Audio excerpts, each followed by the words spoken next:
අයිබෝවන් අද 2026 අප්‍රේල් මාස 27 වන සඳුදා වෙදර් ටුඩේ තුලින් මම සූදානම් අද උදෑසන 5:30ට කාලගුණ විද්‍යා දෙපාර්තමේන්තුව විසින් නිකුත් කළ නවතම කාලගුණ අනාවැකිය දෙස අවධානය යොමු කරන්න.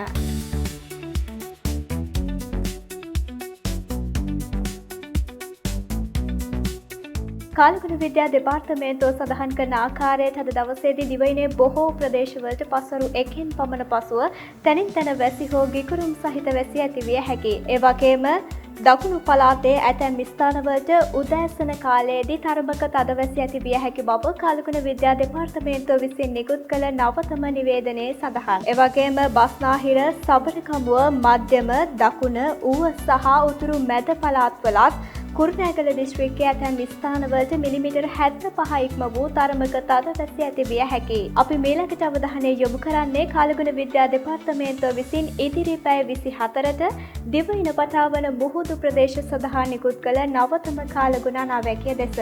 කාලගුණ විද්‍යා දෙපාර්තමේන්තුව සඳහන් කරන ආකාරයට අද දවසේදී පුත්තලම සිට කොළඹ, ගාල්ල සහ හම්බන්තොට හරහා පොතුවිල් දක්වා වෙරළට ඔබ්බෙන් වන මුහුදු ප්‍රදේශවල ප්‍රධාන වශයෙන් තනින් තන වැසි හෝ ගිගුරුම් සහිත වැසි ඇතිවිය හැකියි. ඒ වගේම සුළං ගිනිකොන දිශාවෙන් හමායන අතර සුළඟේ වේගය පැයට කිලෝමීටර් 20-30ක් පමණ වන බව කාලගුණ විද්‍යා දෙපාර්තමේන්තුව විසින් නිකුත් කළ නවතම නිවේදනයේ සඳහන්. ඉතින් මෙන්න මේ විදිහට තමයි අද උදෑසන 5:30ට කාලගුණ විද්‍යා දෙපාර්තමේන්තුව විසින් නිකුත් කළ නවතම කාලගුණ අනාවැකිය දැක්වෙන්නේ. දිනින් දින යාවත් කාලීන වන පුවත් දැන ගැනීමට දැන්ම කළම්බ ටයිම්ස් අපගේ YouTube නාලිකාව subscribe කරන්න.